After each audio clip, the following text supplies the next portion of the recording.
Hey guys, I hope all of you are fine and doing well in your lives. Guys, my today's video is very creative and unique in itself, like my previous videos.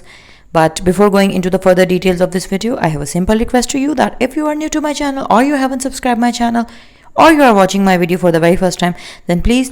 don't forget to subscribe my channel, and while subscribing press the bell icon so that you could remain notified with the latest updates and uploads of my channel. And one more request before moving towards our video, that please, if you really like my design ideas, don't forget to like my video, and please make a habit of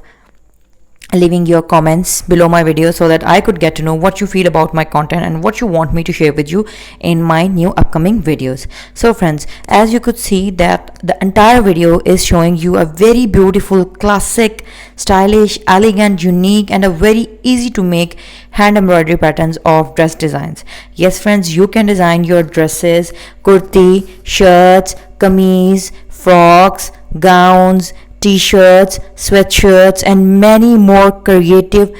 type of uppers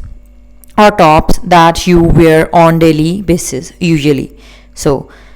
all of these design ideas are very simple, easy to make, with a very beautiful, unique blend of extremely eye-catchy color combination of embroidery patterns have been used, so that by designing these design ideas and following these patterns, your dress would look extremely designer style. And if you want to get more creative, stylish design ideas related to hand embroidery, hand art, fashion designing and girls fashionable accessories, then do watch our videos on daily basis and stay tuned for my new upcoming videos. Up till then, take care of yourselves, stay blessed, meet you soon with a new video in my upcoming videos. Up till then, take care.